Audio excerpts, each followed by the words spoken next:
Hi hello नमस्कार, मी रेखा तुम्हा सर्वांचं पुन्हा एका नवीन व्हिडिओमध्ये खूप स्वागत करते।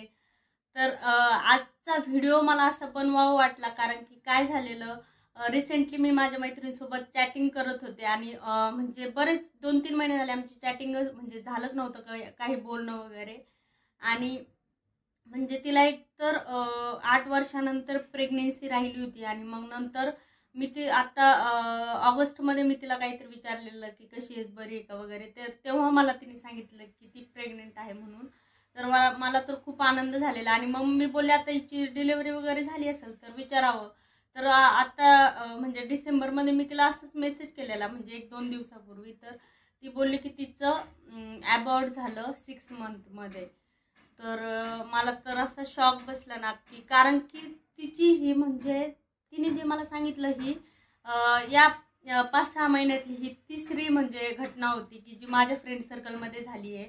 माझ्या 3 मैत्रिणींचे असं झालंय की 6 मंथ्स कंप्लीट झाले आणि ॲबॉर्ट झाले। तर याचे काय कारण आहेत काही समजत नाही आहे ॲक्च्युली। एकतर प्रेग्नेन्सी म्हणजे कन्सीव्ह होण्यासाठीच खूप प्रॉब्लेम होते, त्याच्यानंतर कन्सीव्ह झाल्यानंतर व्यवस्थित डिलेवरी म्हणजे होणं खूप महत्त्वाचं आहे आणि आजकाल ते नाही होते म्हणजे काही माहीत नाही का, म्हणजे त्याचे रिझन्स पण असू शकतात। आता माझ्या ज्या म्हणजे माहितीतल्या ज्या मैत्रिणी आहेत तर त्यांचं मी बऱ्यापैकी ऐकलं वगैरे, तर तोच एक्सपिरियन्स मी आज तुमच्यासोबत शेअर करते। तर नक्की काय झालं असावं वगैरे, तर ना मला एक सांगायचं की मुलींनी ना प्लीज तुमच्या हेल्थसोबत कॉम्प्रोमाइज करू नका।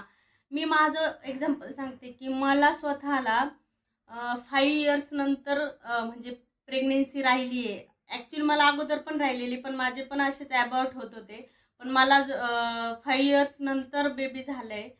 तर आपण ना आपल्या हेल्थची का कॉम्प्रोमाइज करतो मला ते समजत नाही।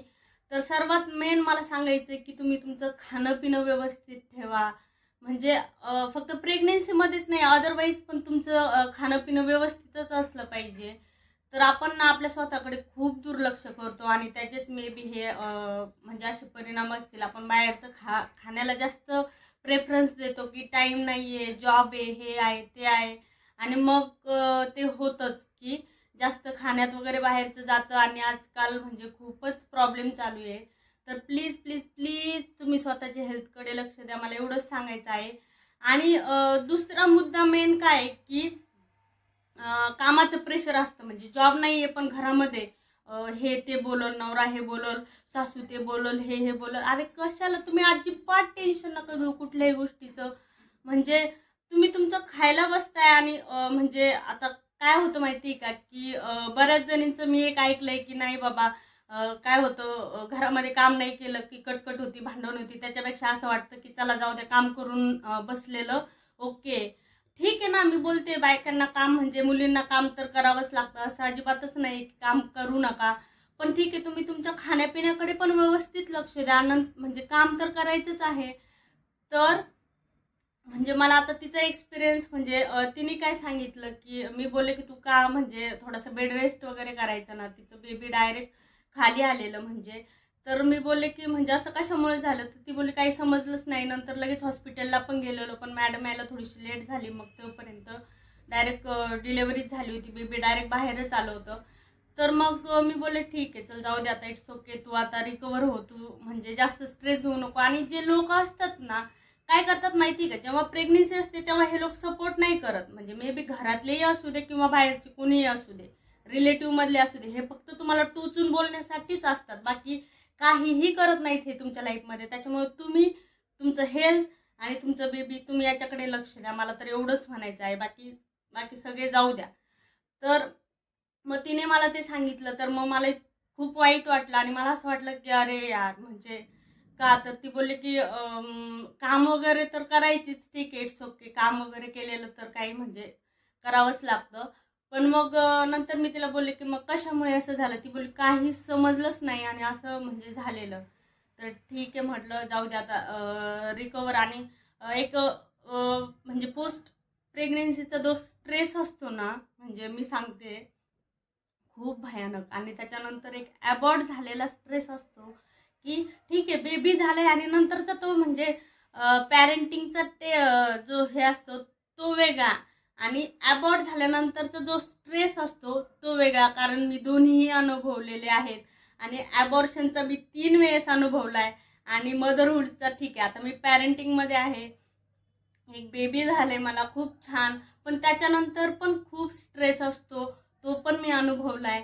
तर मला फक्त सर्व मुलींना हे एकच सांगायचं आहे की तुम्ही तुमच्या हेल्थची काळजी घ्या, तुमचं खाणं पिणं व्यवस्थित ठेवा आणि घरचे काय बोलतील, काम झालं नाही तर काय होईल याचं स्ट्रेस तुम्ही प्लीज घेऊ नका. खाणं पिणं व्यवस्थित असेल, सर्व व्यवस्थित असेल तर बेबी पण व्यवस्थित होईल. आणि बेड रेस्ट करा. मी स्वतः सांगते की माझं बेबी 8 मंथ आणि म्हणजे 8 मंथ कंप्लीट झालं आणि त्याच्यानंतर 9 मंथ्स पण माझे पूर्ण होऊन नव्हते दिले. माझं C-सेक्शन करून घेतलं होतं प्लॅनिंग करून. तर तो जो पिरियड होता ना, मी प्रेग्नेन्सी एन्जॉय नाही केली, मी खरं सांगते. मला पूर्ण बेड रेस्ट होता आणि माझी प्रेग्नेन्सी सिरीज म्हणजे जे माझा एक्सपिरियन्स होता त्याचे व्हिडिओज मी नंतरच म्हणजे लवकरच घेऊन येणार आहे, तर ते पण तुम्ही नक्की बघा. आता मला फक्त एवढंच सांगायचं की प्लीज प्लीज प्लीज तुम्ही तुमच्या हेल्थची काळजी घ्या. कोण काय म्हणल याचा विचार करत बसले ना तर बस झालं, मग जे व्हायचंय ते होणारच आहे. तर चला, हाच एक्सपिरियन्स होता की मला तो असं वाटलं की तुमच्यासोबत शेअर करावा. सर्व मुलींसोबत हा व्हिडिओ नक्की शेअर करा ज्या ज्या प्रेग्नेंट आहे, आणि प्रेग्नेंट असू दे किंवा नसू दे सर्व मुलींनी हा व्हिडिओ नक्की बघा, कारण की थोडंसं तरी म्हणजे मोटिवेशन भेटलं पाहिजे सर्वांनाच की नाही बाबा, आपण बाकीच्यांचा विचार करतो आणि स्वतःशी हेल्थशी कॉम्प्रोमाइज करत बसतो आणि मग सर्व हे असे प्रॉब्लेम्स होऊन बसतात. तर प्लीज कुणाचाही विचार करू नका, म्हणजे ह्या प्रेग्नेन्सीमध्ये पण कुणाचा विचार करू नका. तर तुम्ही हेल्थची काळजी घ्या, मस्त प्रेग्नेन्सी एन्जॉय करा. तर हा व्हिडिओ तुम्हाला कसा वाटला मला नक्की कमेंट करून सांगा. आणि प्रेग्नेन्सीचे मी माझे व्हिडिओज लवकरच घेऊन येईल. तर चॅनलवरती नवीन असाल तर पटापट चॅनलला सबस्क्राईब करा. तोपर्यंत बाय बाय, टेक केअर.